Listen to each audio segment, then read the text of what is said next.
자, 거듭 말씀드리지만 지금 이 말을 들어야 되는 청중들은 어느 가치관과 어느 문화와 어느 신관에 익숙해 있는 사람들이라고요? 애굽입니다. 그래서 이 모세의 글을 읽으면서 항상 밑바닥에 전제해야 될 사상 하나가 뭐냐면 항상 애굽의 문명을 염두에 둔 발언이라는 것을 잊어서는 안 돼요. 자, 이제 하나님께서 이들에게 첫째는 하나님이 어떤 분인지를 가르치고, 두 번째는 그분을 어떻게 예배해야 되는지를 지금 가르치는 거예요. 새벽 이틀을 통해서 여러분들에게 드렸던 말씀의 초점은 출애굽시키는 게 하나님의 진짜 목적이 아니라 그랬습니다. 그들을 출애굽시켜서 뭐 하는 게 목적이었다고요? 예배케 하는 게 목적이었다 그랬어요. 기억나시죠? 새벽에 나온 분들은 기억나실 거예요. 그래서 여러분, 모세가 호렙산에서 하나님의 부름을 받은 후에 하나님이 첫 번째 해주신 말씀이 너는 네 백성을 이끌어내서 이곳에서 나를 섬길지니라 그랬어요. 기억나시죠? 그 섬긴다는 말이 뭐예요? 예배케 할지니라.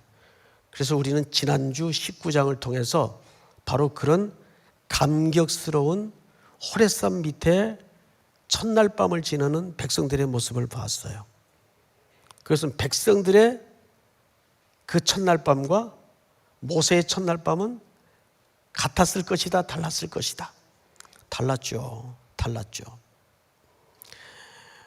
모세는 이 호렙산에 뭘 갖고 있죠? 기억과 맥락을 갖고 있단 말이에요.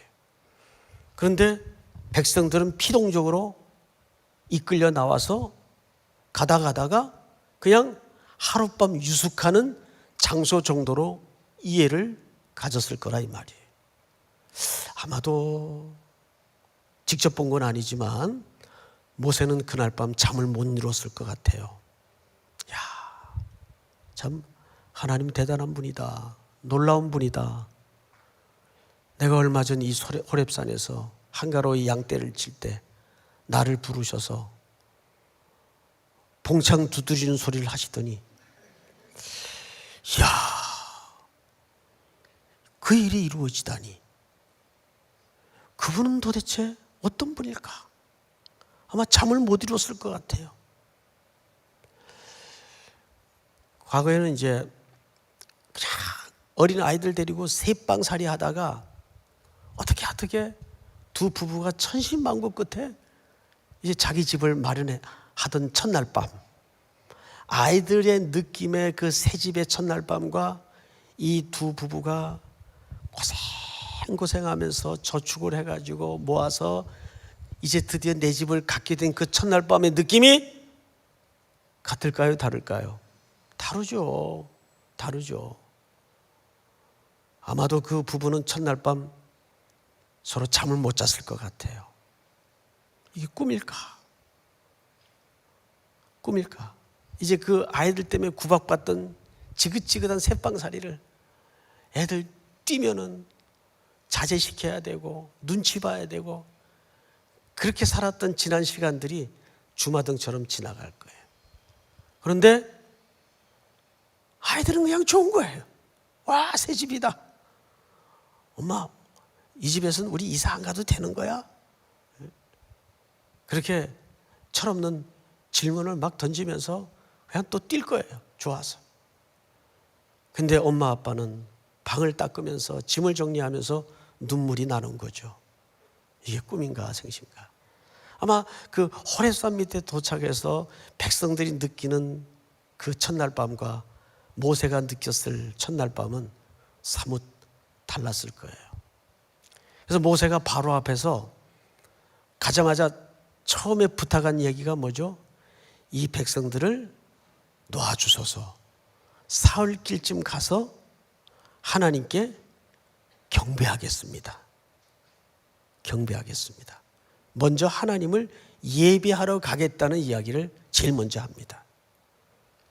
근데 만약에 여러분들이 이런 생각을 좀 해보셔야 돼요. 그거는 모세 너희들 얘기고 바로 입장에서는 그 얘기가 어떻게 들렸을까요? 바로 입장에서는 생각을 해보세요. 아니 얘네들이 자다 말고 무슨 소린가. 예배라고는 한 번도 안 드리던 이 종들이 뭐 갑자기 뜬금없이 어느 날 오랜만에 모세라는 인간이 나타나가지고 광야로 나가서 예배를 드리겠다니, 이거는 허락할 수가 없는 요구예요. 그런데 결국 그 요구가 하나님의 강력한 손대심으로 이루어지지 않습니까? 자, 그리고 이제 하나님은 오늘 여기서 그 예배를 어떻게 드려져 가야 하는가를 설명하고 있는 거예요. 그런 맥락에서 한번 이 본문을 좀 보자고요. 자, 22절을 다시 보세요. 제가 읽습니다. 여호와께서 모세에게 이르시되 너는 이스라엘 자손에게 이같이 이르라. 내가 하늘로부터 너희에게 말하는 것을 너희 스스로 보았으니, 이렇게 되어 있어요. 보았으니. 자, 이상하죠? 하늘로부터 너희에게 말하는 것을 너희 스스로 어떻게 했다? 보았으니. 킹 제임스 버전에도 보았으니라고 되어 있어요. 보았으니. 그래서 제가 오늘 아침부터 이상하다, 어떻게 소리를 보았다 그러지? 근데 이게 사실은 좀 번역이 바뀌어야 됩니다. 보았으니가 아니고 들었으니로 바뀌어야 돼요. 자, 몇 군데 제가 성경 구절을 좀 확인을 시켜드릴 텐데, 신명기 4장을 빨리 여세요. 여러 구절을 찾아야 되니까 제가 방송실에 부탁을 안 했어요. 4장 12절 찾았습니까? 네, 우리 자매님들만 한번 읽어볼까요? 시작.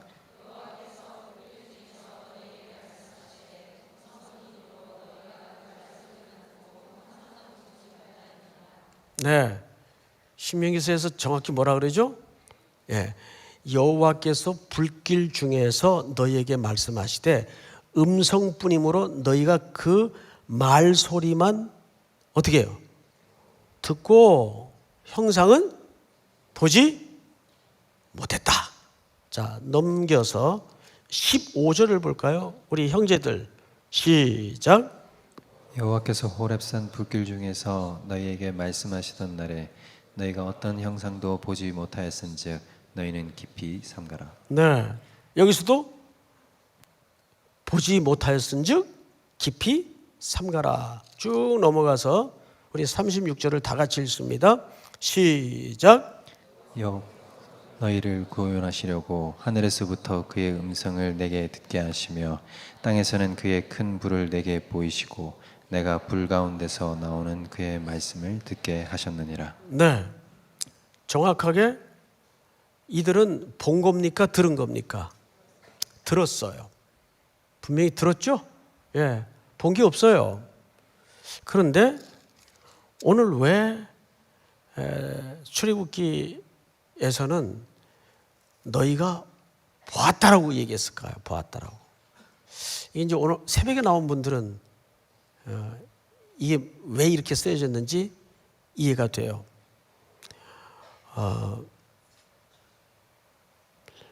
이스라엘 백성들이 본 것은 광경을 본 거예요. 그 소리를 들은 게 아니고 광경을 봤어요. 저는 여기서 아주 중요한, 오늘 이 밤에 어쩌면 우리가 붙잡아야 될 기도의 첫 번째 원리를 확인해야 된다고 생각을 합니다. 우리는 예배에 참석하다가 그냥 광경만 보고 돌아가는 수가 있어요. 그렇죠, 여러분? 예. 엘리야를 호렙산 어느 굴에 하나님이 밀어 세울 때 처음에 뭘 봐요? 어떤 광경이 지나가요. 바람, 지진, 불. 그런데 그 가운데도 하나님은 계시지 않았어요. 근데 제일 마지막에 뭐가 있죠? 세미한 소리 가운데 하나님의 메시지가 들리기 시작합니다. 하나님은 첫 번째 우리에게 그 이미지 작업을 합니다. 뭔가를 집중토록 하기 위해서 보게 만들어요. 감각으로 느끼게 만들어요. 근데 그 다음에 그 속에다가 뭘 감춰 놓으시죠? 메시지를 감춰 놓으세요. 우리가 마지막에 그걸 들어야 됩니다. 항상. 그러니까 예배에 와서 우리가 이 강대상에서 움직여지는 이런 것들을 함께 하는 것도 사실은 예배예요. 근데 그것만 하고 돌아가면 되겠어요? 안 되겠어요? 안 되죠. 그걸 뛰어넘어서 뭘 봐야 돼요? 말씀을 봐야 돼요. 그래서 이 보았다는 말이 사실은 틀린 말은 아닌데 정확한 말은 아니에요. 그러니까 첫 번째 오늘 우리가 붙잡아야 될 기도의 제목은 하나님, 우리가 보는 것을 넘어서서 그 속에 감추어진 하나님의 뜻을, 음성을 듣는 밤이 되게 하여 주시옵소서. 믿습니까? 이것은 이렇게 설교를 듣다가도 우리가 얻을 수 있는 답이고 찬양을 드리다가도 우리가 붙잡을 수 있는 해답이에요. 기도를 드리다가도 붙잡을 수 있는 해답이에요. 자, 두 번째 성경을 좀 볼까요?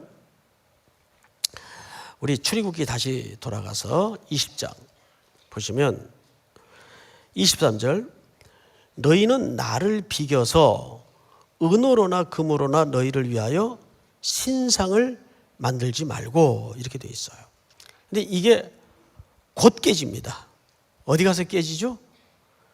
출애굽기 32장쯤 가서 이 설명이 해설일까지 다 맞춰지자마자 산 아래 내려가니까 떡하니 뭘 만들어 놨어요? 금송아지를 만들어 놨어요. 금송아지를. 여기 나를 비겨서라는 말은 사실 하나님처럼 여겨서, 그러니까 무엇과 같이, 그 뜻입니다. 나를 비겨서라는 말은. 자, 우리는 어떤 것도 새기지 말고 만들지 말아야 될 중요한 이유가 뭐냐면, 첫 번째, 우리는 누구의 형상대로 지음받았어요? 그렇습니다. 우리가 하나님의 형상대로 지음받았어요. 자, 그런데 우리 속에는 분명히 하나님의 형상이 있어요. 아담은 에덴 동산의 첫 번째 신의 대리자였습니다. 맞죠, 여러분? 그런데 그 하나님의 형상대로 지음받은 아담이 이렇게 뭘 만들어 놓고 그게 하나님이라고 절하면 누가 누구에게 절하는 꼴이 됩니까? 창조주가 피조물에게 절하는 꼴이 되는 거예요. 그 원리를 이해하시겠어요?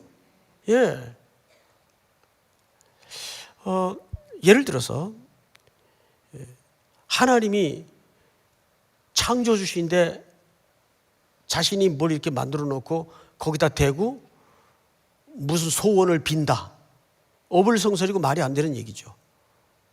그래서 우리가 첫 번째 뭘 새겨서 거기 절하지 말아야 되는 중요한 이유는, 첫 번째 우리가 하나님의 형상대로 지음을 받았기 때문에 그래요.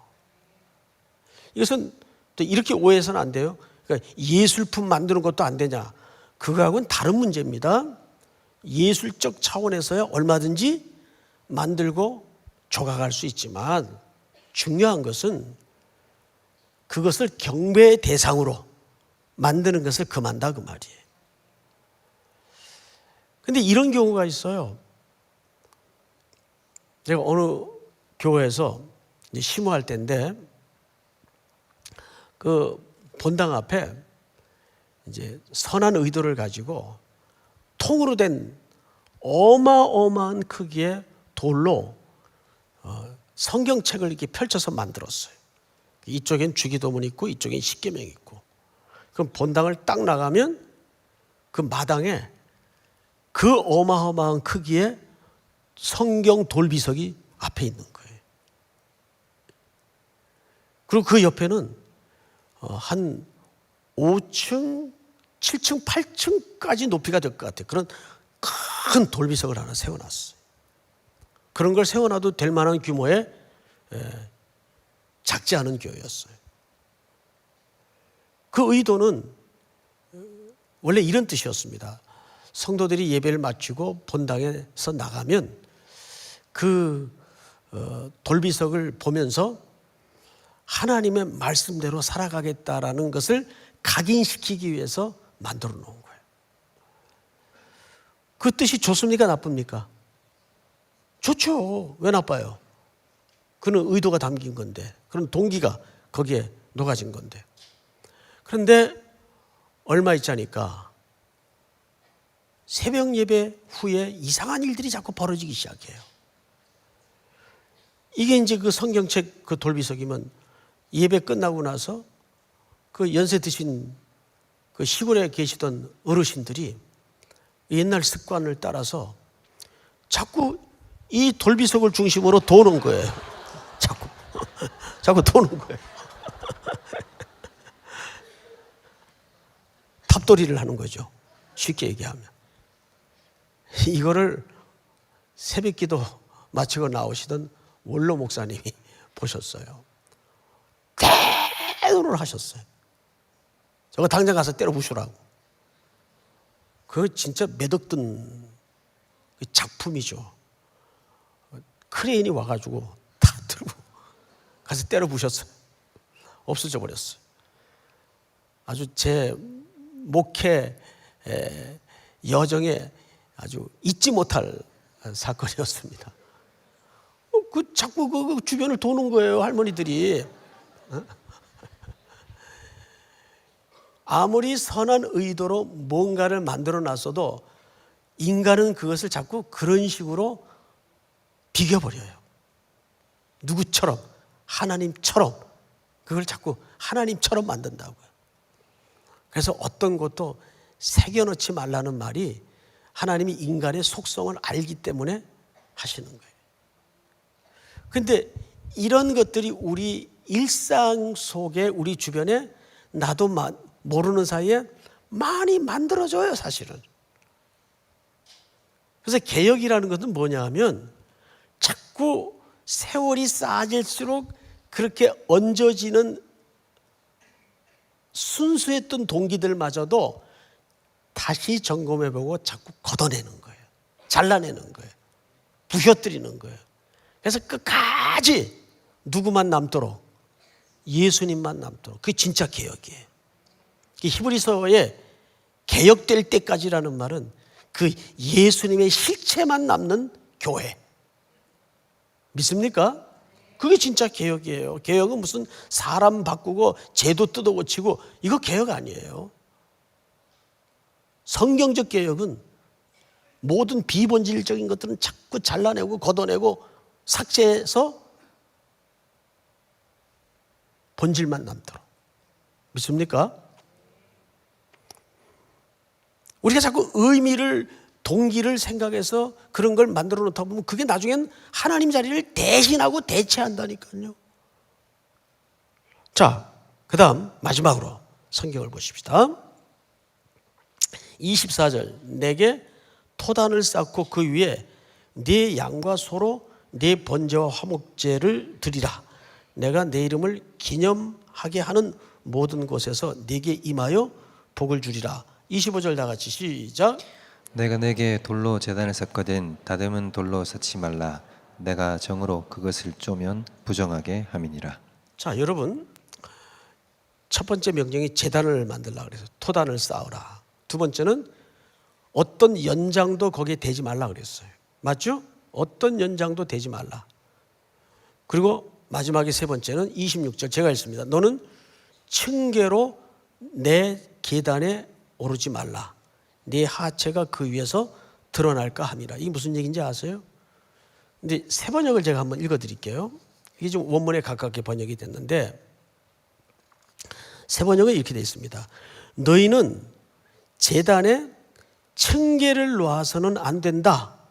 그것을 밟고 올라설 때 너희의 알몸이 드러나서는 안 되기 때문이다. 이 두 가지를 명시한 거예요. 제단을 만들 때 높이 만들지 말라 그 말이에요. 제단을 낮게 만들라. 우리 교회 이 단은 물론 이게 이제 제단은 아니지만 이제 비교하자면 굉장히 낮아요. 근데 진짜 어느 교회를 가보면 옥황상제 보좌 같아요. 이렇게. 그리고 의자도 장난 아니에요. 막 뭐 포도나무 넝쿨이 막 이렇게 조각돼 있고 뒤에 별 희한한 조각물들이 많이 있어요. 그래서 올라앉으면은 부담스러워요. 이렇게 딱 내려봐야 돼요. 이렇게. 그래서 칼빈이 개혁을 할 때 칼빈이 설교했던 그 강대상을 보면 정말 초라하기 짝이 없어요. 그래서 아주 심플하게. 교회에서는 뭔가를 좀 이렇게 사람의 욕구가 그렇잖아요. 이왕 하는 거 잘하고 싶잖아요. 근데 그것도 절제해야 돼요. 심플하게. 우리는 잘하고 싶은 욕망마저도 좀 내려놓고 심플하게. 자, 근데 여기에는 또 하나의 의미가 뭐냐면 애굽의 문화와 수메르 문화의 의미가 여기에 반영됐습니다. 애굽은 이방 신을 섬기는 나라지만 그들에게도 제사가 있었을까요? 없었을까요? 있었단 말이에요. 그럴 때 나체로 드립니다. 그리고 왕은 최소한의 치마만 만들어서 가리고 드려요. 그리고 높은 단을 향해서 올라갑니다. 계단을 향해서. 그러면 훤히 다 보일 거 아니에요. 그리고 나머지는 다 나체로. 그래서 거기서 별별 음행과 음란한 짓들이 벌어집니다. 인간은 아담 이후에 타락 이후에 벌거벗는 것이 수치로 개념이 바뀝니다. 그리고 그 수치는 음행과 음탕으로 바뀌어져요. 그 부부 외에는 서로가 몸을 드러내서는 안 돼요. 자, 그런데 성경을 잘 보세요. 이 두 가지를 설명하는 거예요. 너는 층계로 내 제단에 오르지 말라. 네 하체가 그 위에서 드러날까 함이라. 이것이 수메르 문화의 가치관에 그 지배를 당했던 애굽 문명의 동일한 개념들이 이 속에 반영된 겁니다. 자, 이 얘기를 아까 모두에도 말씀을 드렸지만 지금 누구에게 하고 있는 거예요? 애굽에서 나온 히브리 노예들에게 하고 있는 거예요. 그래서 항상 이제 20장 이후에 쭉 제의를 성경에서 하나님이 일일이 설명할 때 가장 많이 압도적으로 설명한 부분이 뭔지 아세요? 제사장이 입는 의복입니다. 의복. 속옷을 어떻게 해야 되고 허리띠를 어떻게 해야 되고 길이는 어떻게 해야 되고. 그래서 우리가 이 옷을 입는 게 그리스도인들에게는 또 중요한 하나의 아이템이에요. 여기서 철저하게 그것을 먼저 강조하죠. 그러니까 우리 예배 속에 다른 것들이 섞여서는 안 된다 그 말이에요. 그것이 제단을 만들 때 정으로 손대지 말라는 의미 속에도 그것이 내포되어 있어요. 그런데 오늘날 예배가 너무 인본적이고 인위적인 또 사람의 어떤 그 의도적인 작용들이 많이 끼어 들어가요. 그래서 순수하게 하나님의 임재를 기다리는 예배, 성령께서 강력하게 임재해서 그 예배를 받으시는 예배, 이런 예배가 쉽지가 않아요. 오늘 이 예배를 위한 준비를 통해서 우리에게 사실 설명하고자 하는 것은 예배자의 마음의 태도를 강조하는 거예요. 그래서 하나님이 가장 기뻐하는 예배는 뭔지 아세요? 이걸 다윗 때 가서 혁명적으로 바꾸죠. 상한 심령이에요. 그 말은 그대로 나오라 그 말이에요. 그래서 여기 25절에도 보면 다듬은 돌로 쌓지 말라 그 뜻입니다. 그냥 못난 모습 그대로, 부족한 모습 그대로, 허물진 모습 그대로, 약하고 추한 모습 그대로 나오기를 원하는 거지 꿈에서 나오지 말라 그 말이에요. 믿습니까? 근데 우리는 자꾸 하나님 앞에서조차 꿈에서 나와요. 하나님이 기뻐하는 예배자가 아니에요. 꿈에서 나오는 예배가 아니라 내 모습 이대로. 믿습니까? 그래서 이 말씀이 우리 사랑하는 성도들의 심령 속에 다시 한번 강력한 예배자의 마음으로 회복되는 동기가 될 수 있기를 축복합니다. 우리 다 같이 한번 눈을 감으십시다. 우리 기도할 텐데 오늘 주신 말씀처럼 첫째, 예배자는 풍경과 광경을 넘어서 하나님의 말씀을 듣는 예배가 되어야 됩니다. 두 번째는 꾸미지 않는 예배, 내 모습 이대로 나오는 예배. 어떤 인위적이고 인본적인 작용도 개입되지 않는 예배. 이런 예배자로 세움을 입도록 도와주시옵소서. 또 오늘 이 밤에 여러분들이 가지고 나온 모든 기도의 제목을 놓고 하나님 앞에 주여 한번 부르신 다음에 우리 통성으로 다 같이 한번 기도하겠습니다. 주여!